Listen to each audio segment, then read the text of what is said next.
Bienvenue pour cette troisième partie d'une série de 4 destinée à présenter les exercices proposés par Amishi Jira pour aider les gens à protéger leur capacité d'attention à l'aide d'exercices de méditation. Cette vidéo se découpe en 3 temps. Le premier est un point sur la pratique méditative à destination d'un renforcement de la capacité d'attention. Le suivant décrit l'exercice. Et le troisième lance ce dernier et vous donne une indication toutes les minutes pour savoir où vous en êtes dans la programmation de celui-ci. Amishi Jira, dans son livre Peak Mind, propose de commencer à faire cet exercice durant la troisième des 4 semaines minimum nécessaires pour voir se matérialiser un effet notable et durable de la pratique méditative sur la capacité à se concentrer. De mon point de vue, les promesses de son programme sont un peu trompeuses. Oui, le travail de méditation a un impact sur la sérénité, la gestion des émotions, et en ce qui nous concerne, les capacités d'attention. Mais une fois les 4 semaines passées, si on abandonne la pratique, les effets vont progressivement se déliter. Il vaudrait mieux continuer en adaptant les exercices ou arrêter, faire des piqûres de rappel régulières, histoire de renforcer tout ça et de ne pas tout perdre progressivement. Pour moi, ce qu'elle propose est un magnifique pied dans la porte. Un pied dans la porte, c'est une action en apparence anodine, mais qui, mine de rien, provoque un engagement personnel, un engagement qui favorisera ultérieurement un investissement accru. Par exemple, des scientifiques travaillant dans le domaine de la psychologie sociale ont fait l'expérience suivante. Dans la rue, un acteur demande aux passants de le dépanner d'1 euro. Généralement, cette demande est balayée d'un revers de main et les passants passent leur chemin. Puis, on change les conditions de l'expérience. Avant de demander de l'argent, on commence par demander l'heure aux passants. C'est une demande qui ne leur coûte rien et ils sont nombreux à coopérer. Engagés dans une relation avec l'acteur, ils se retrouvent souvent gênés devant la demande pécuniaire et pour certaines raisons un peu longues à décortiquer, ils donnent l'argent demandé bien plus fréquemment que son pied dans la porte. En vous promettant des effets au terme d'un engagement de 12 minutes par jour, 5 jours par semaine pendant 4 semaines, les gens s'engageront bien plus facilement que s'ils savaient qu'ils finiraient par continuer les exercices longtemps après le premier mois, et des fois en faisant ces exercices sur bien plus que 12 minutes. En méditant, on va progressivement acquérir une certaine clarté sur nos dysfonctionnements émotionnels et cognitifs. On va aussi développer ce qu'il faut pour pouvoir les gérer. Ça peut secouer, mais si on s'accroche pendant 4 semaines, le plus gros des turbulences semblera derrière nous. On aura développé suffisamment de fortitude et de confiance pour que la perspective de continuer de cette voie-là ne soit pas trop terrifiante. En ce qui me concerne, tout ce qu'elle propose est un tremplin vers un changement de mode de vie. Au bout de 4 semaines, je vous conseille de voir comment vous vous sentez, de mesurer vos progrès, et de voir où votre cœur et vos envies vous mènent. De là, quel que soit votre choix, faites des points régulièrement pour voir où vous en êtes, pour voir si vous êtes satisfait de l'évolution de votre état émotionnel comme de vos capacités d'attention, et d'ajuster le tir au besoin. C'est un apprentissage, c'est un développement de votre capacité à vous entendre et à prendre vos décisions par rapport à vos ressentis et non en relation avec une source extérieure qui dit savoir ce qui est bon pour vous. Maintenant, une petite remarque sur la pratique. Quand j'ai eu mes premières expériences de méditation, j'ai trouvé ces exercices pénibles. Et une des raisons était une histoire de posture. Dans l'exercice des 2 vidéos précédentes, je vous ai dit de vous asseoir sur une chaise, dos droit, épaules dégagées bien en arrière. Ce n'est pas comme ça que j'ai fait mes premières méditations. J'ai tenté de les faire assis par terre, sur un tapis de yoga ou sur un coussin de méditation en tentant une position du lotus. Raide comme un bout de bois, j'étais très loin du compte et voyant que le lotus ne serait pas vraiment accessible, l'instructeur m'a dit de me contenter de rester en tailleur. Le problème, c'est que même comme ça, au bout de 2 minutes, la posture était insupportable. Avec mes grands membres, mon manque de souplesse et mes articulations sensibles, le trait de concentration dans un corps immobile est devenu un enfer personnel. Et j'en sortais en voulant à la terre entière, à mon corps pas à la hauteur, à tous les gens qui faisaient l'exercice sans problème et qui n'avaient pas la moindre idée de quoi je parlais quand j'évoquais mes douleurs. Et bien sûr, les instructeurs qui me proposaient un exercice qui avait l'air d'être fait spécialement pour me mettre en échec. J'ai vite abandonné. Mais comme partout, on ne cesse de répéter que la méditation est essentielle pour tellement d'aspects du développement personnel, que ce soit mental, émotionnel ou spirituel, que j'ai décidé de retenter l'expérience à de nombreuses reprises. Et tentative après tentative, je me suis enfoncé dans un sentiment d'échec et de détestation envers mes différents instructeurs. Il y a aussi une partie d'orgueil dans l'histoire. Dans certains cours, il y avait des petites vieilles aux articulations abîmées par le temps qui faisaient leur méditation assis sur une chaise. Donc, techniquement, c'était une possibilité. Mais quand on est jeune et con, qu'on est entouré de nanas superbes, on n'a pas envie d'être le pauvre type qui est obligé d'aller sur le côté avec les petites vieilles. Ouais, jeune et con et très dans la performance, compétition quoi. Du coup, je voulais progresser, je voulais latter mon mental. Un coup de boule et hop, il va comprendre qui est le boss. Je te fais le vide, vite fait, et je deviens la star montante du groupe de méditation. Les gens s'inclinent sur mon passage, me célèbrent moi et ma spiritualité avancée, et portés par un enthousiasme délirant, ils décident de donner mon prénom à leur premier enfant. Du coup, ce genre d'exercice s'est avéré très très frustrant, car méditer, c'est apprendre à gérer et regrouper une dizaine de ballons trempés dans l'huile. Ce n'est pas en t'énervant et en donnant un coup de collier que tout ça va rester en place. La méditation est un exercice d'impuissance et d'humilité. C'est jouer à Sisyphe volontairement, tranquillement et avec le sourire. C'est un exercice de bonne grâce. C'est apprendre à faire le deuil de la gravité. Je peux sauter aussi haut que je veux, avec enthousiasme, avec tout mon cœur, je finirai toujours par retomber. Et c'est ok. Voir cette descente comme une défaite personnelle ferait de notre vie un enfer. Heureusement pour nous, c'est de la physique, on s'y fait très rapidement. Et on accepte sans trop forcer de ne pas pouvoir voler. Lors de la méditation, notre attention nous échappe. Ok. Et puis on se réveille, on constate et on se concentre de nouveau. À venir regarder, on a réussi à se réveiller et à revenir. Alors pourquoi ne pas sourire? Bon, revenons à nos moutons. Un peu chaudé par mes échecs passés, je me suis dit que j'allais faire mes méditations allongées. Allez, Hakuna Matata mon gars. Difficile de me traumatiser les articulations avec une telle posture. Amishija, dans les explications des exercices, demandait d'adopter une certaine posture sans vraiment la justifier ni insister sur celle-ci. Du coup, pourquoi ne pas faire les choses à ma sauce? Donc voilà, Veni, Vidi, mais pas Vici. Voici un petit compte-rendu après quelques semaines de méditation allongée. Certes, c'est plus facile d'un point de vue physique, pas de gêne, mais j'ai trouvé que la posture allongée, si elle ne faisait pas dormir, me mettait tout de même dans un certain état d'esprit. Elle me déconnectait de mon corps, et celui-ci agissait beaucoup moins comme une encre me permettant de revenir ici et maintenant, comme il peut le faire quand je médite assis sur une chaise. Mon esprit dérive bien plus facilement. Et si c'était encore tolérable pour les deux premiers exercices, où l'attention est concentrée sur le corps, pour le troisième, j'ai trouvé que ça a rajouté trop de difficultés pour que s'envahisse la chandelle. Assis bien droit avec les épaules dégagées, ça devient rapidement peu agréable. Ma posture se dégrade en 2 temps 3 mouvements. Mais justement, ce décalage a tendance à me réveiller. Et plutôt que de voir ces déconvenus comme autant d'insultes au monument merveilleux que je suis, j'en ai profité pour en faire des amis, des réveils bienvenus.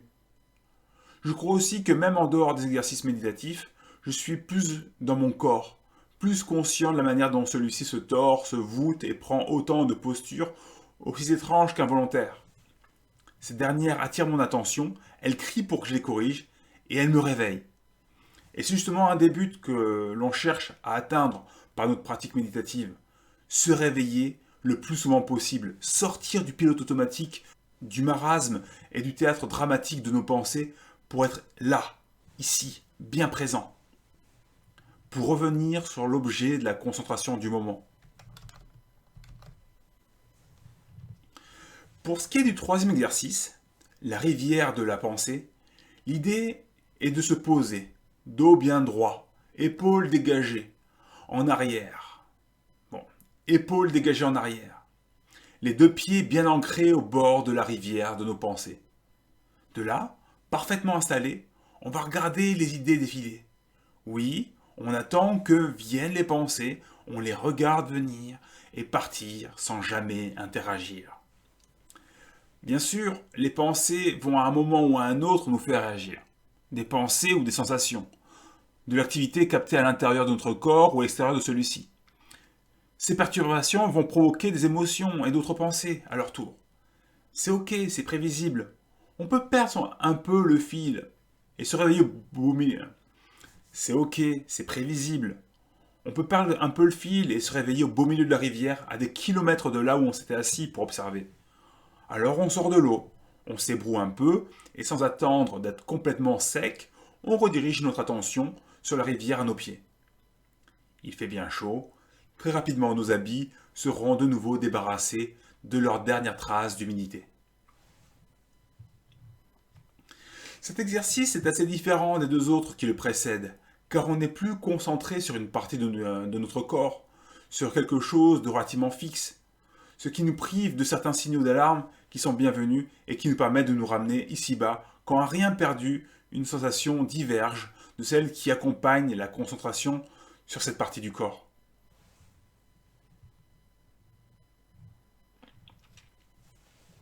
On pourrait voir les deux premiers exercices comme un tremplin vers le troisième. Au début, concentré sur notre respiration, on a notre attention sur notre nez, ou notre poitrine, ou sur notre ventre, ou un endroit que l'on a choisi. Pour le second exercice, eh bien l'attention va glisser, mais elle commence au niveau de nos orteils et elle va remonter progressivement, régulièrement, jusqu'au sommet de notre tête. Donc notre attention a toujours un endroit où s'accrocher. Pour le troisième exercice, le corps n'est plus mentionné dans la consigne, mais j'ai choisi personnellement de l'incorporer à un minimum, ne serait-ce que pour lancer l'activité ou pour me recentrer une fois que je viens de me réveiller. Je passe alors par un check-up généralisé de mon corps. Pas de concentration sur un endroit particulier, je le sens globalement, et même, avec lui, un peu de mon environnement. Puis l'attention se fait plus diffuse et glisse sur les pensées immatérielles. Je me perds bien plus que pour les deux autres exercices. Mais j'accepte, je reviens sur la berge et je souris. Donc voilà, maintenant, commençons l'exercice. La première chose à faire est de bien s'installer sur notre chaise. On sent nos fesses, nos cuisses. On sent nos pieds qui sont posés à plat sur le sol. On prend conscience de notre dos. On s'assure qu'il est bien droit. On dégage les épaules vers l'arrière.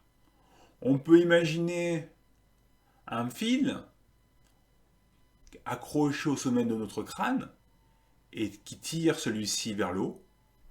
On peut imaginer à l'autre extrémité, au niveau de nos pieds, que ceux-ci viennent se plonger dans le sol. On peut imaginer qu'ils viennent y prendre racine. On prend maintenant 3 bonnes respirations en portant notre attention sur la globalité de notre corps, sur le contact de notre peau avec le vêtement, avec l'air qui nous entoure.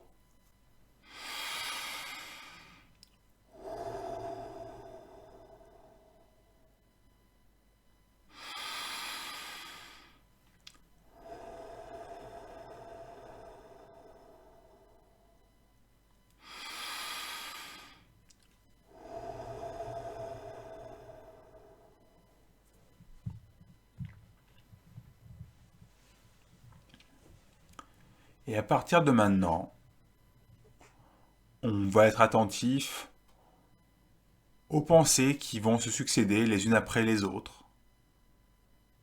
Et on va les laisser défiler, en s'abstenant d'y réagir, de les qualifier, de les commenter. On fait ça pour les pensées, mais aussi pour toutes les sensations, toutes les impressions qui vont venir nous traverser. Si jamais on est un petit peu inconfortable dans notre corps à cause de la position, eh bien on la rectifie, puis on revient sur le flot des choses qui nous traversent et on laisse glisser. C'est une sensation, puis une autre sensation, puis une pensée, puis une autre sensation. On ne commande pas, on laisse faire.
Une minute.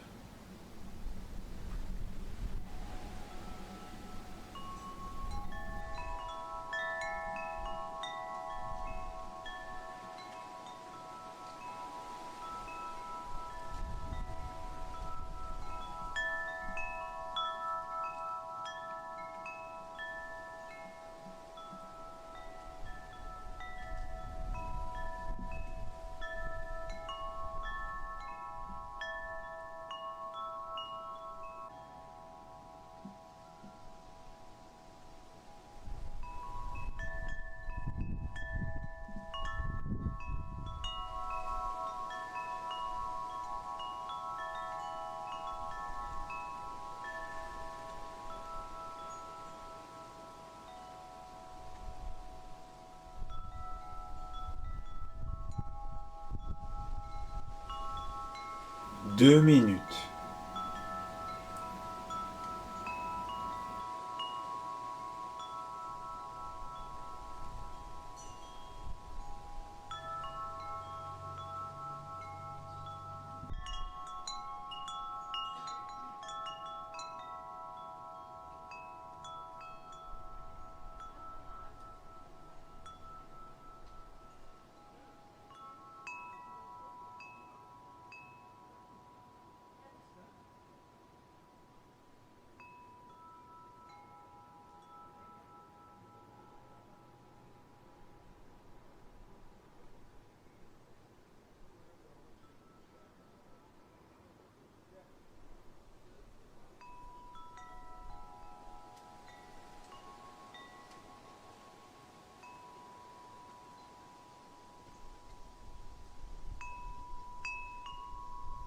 Trois minutes.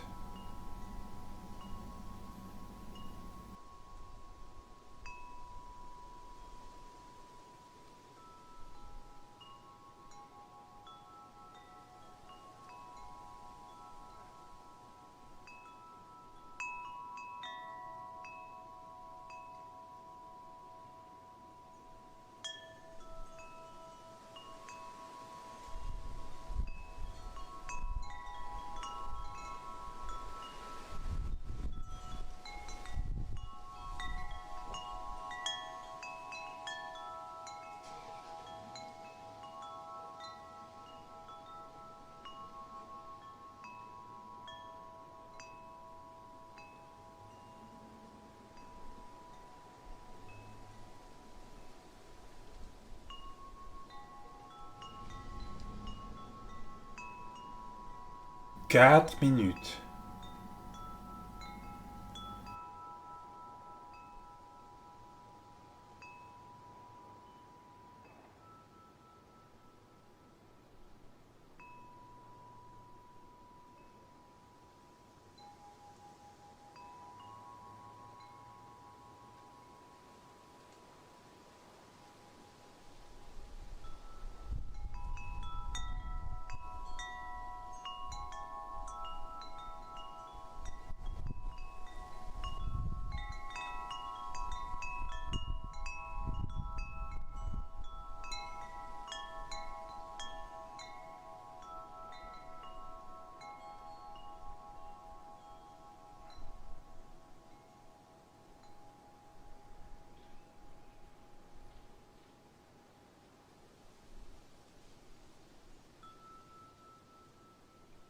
5 minutes.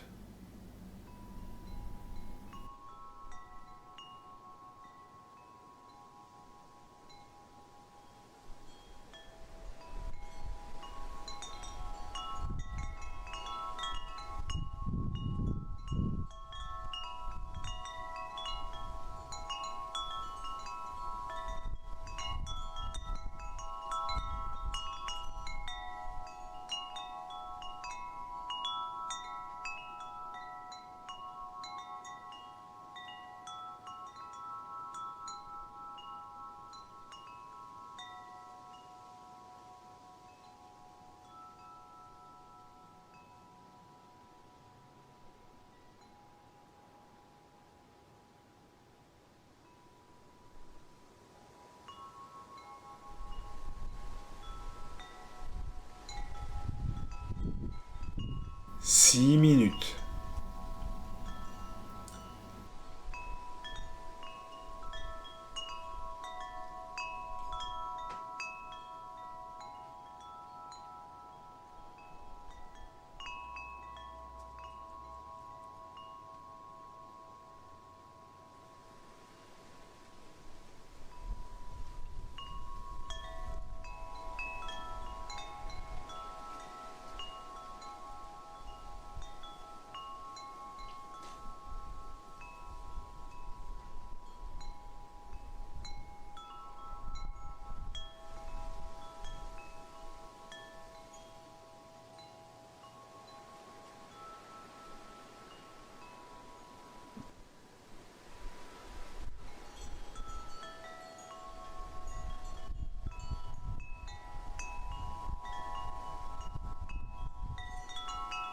7 minutes.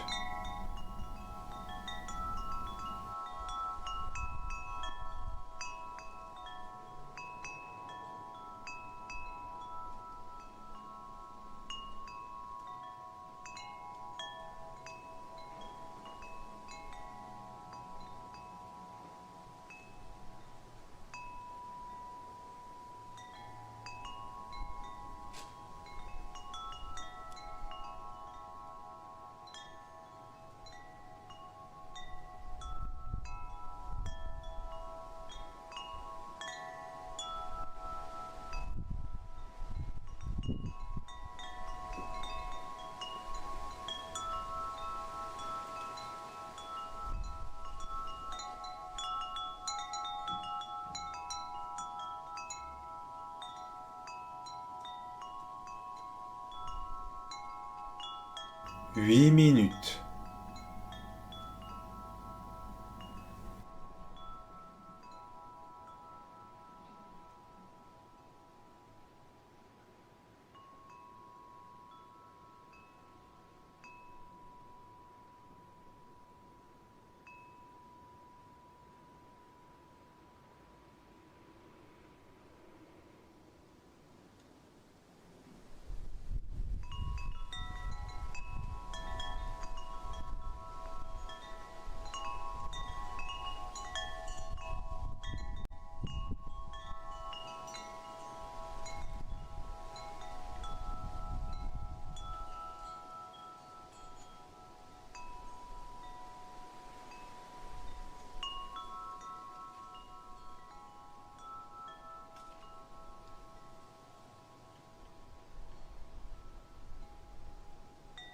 9 minutes.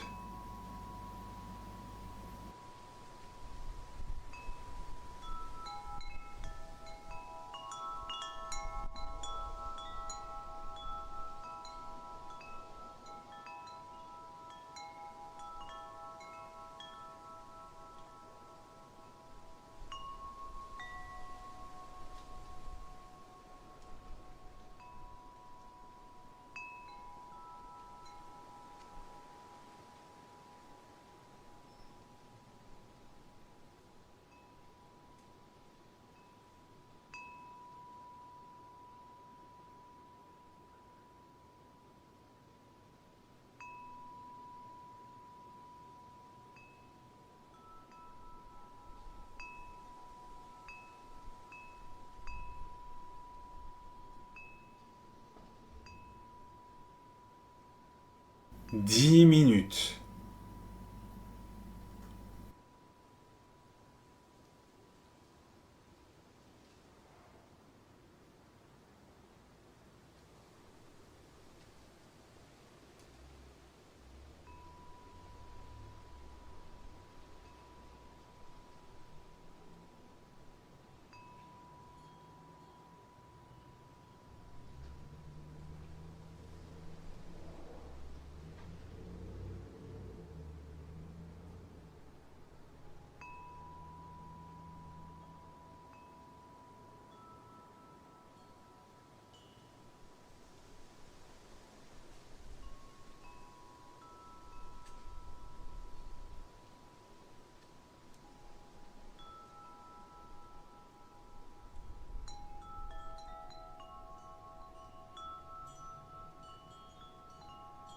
11 minutes.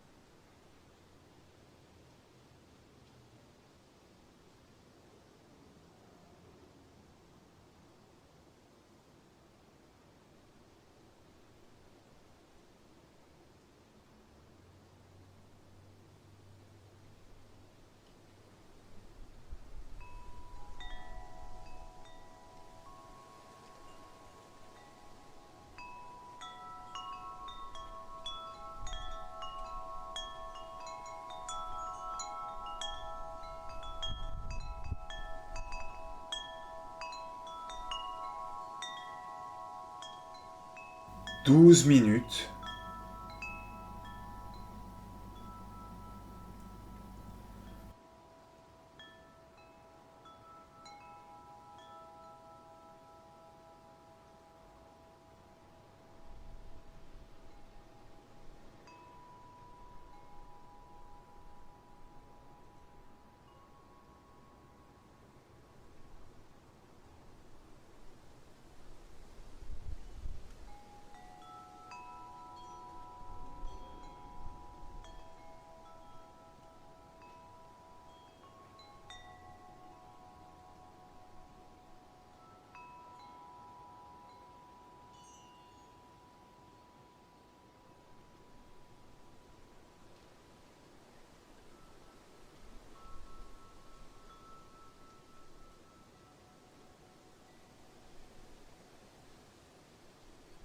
Maintenant, l'exercice est officiellement terminé, mais vous pouvez continuer. Ça fait 13 minutes.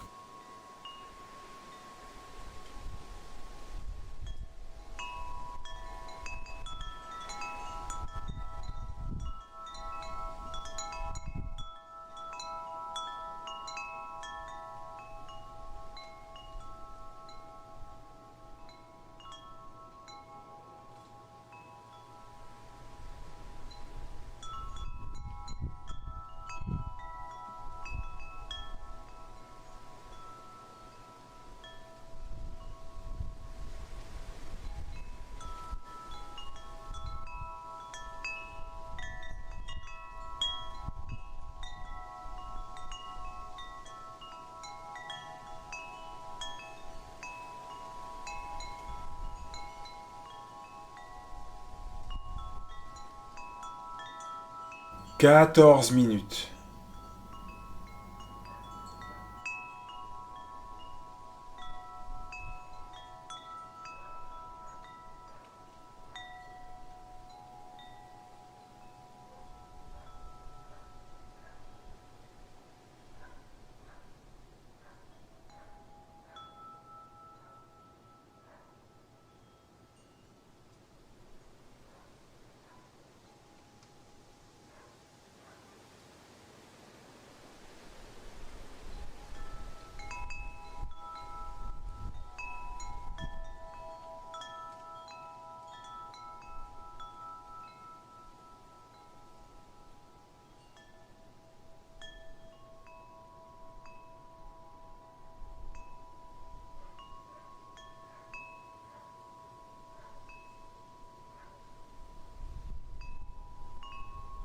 15 minutes.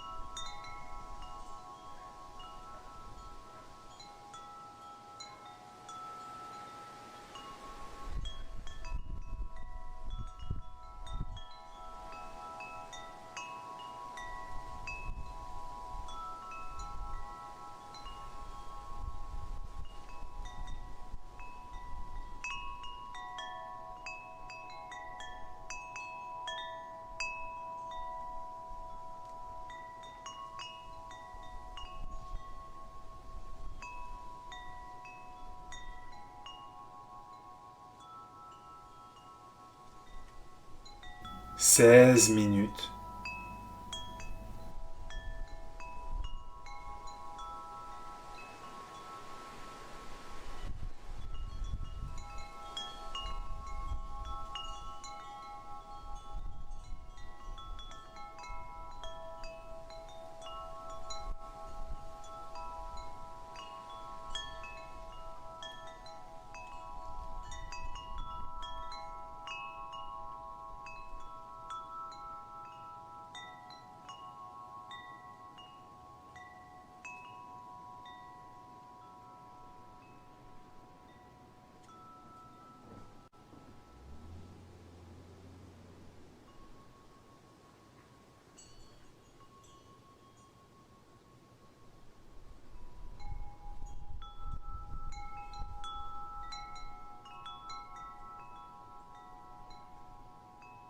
Dix-sept minutes.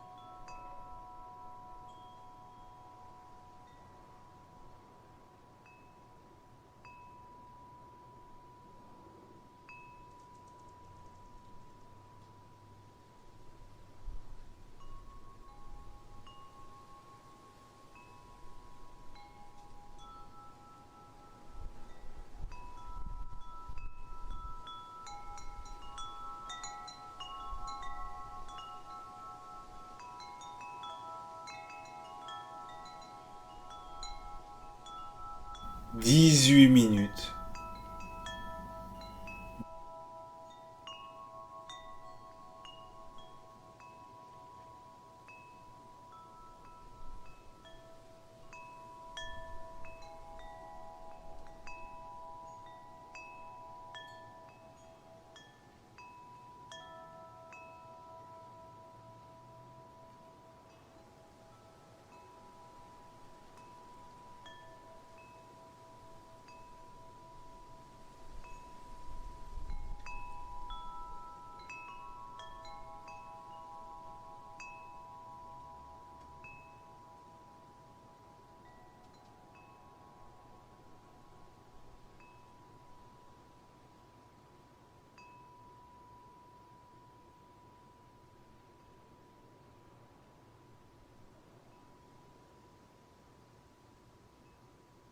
Dix-neuf minutes.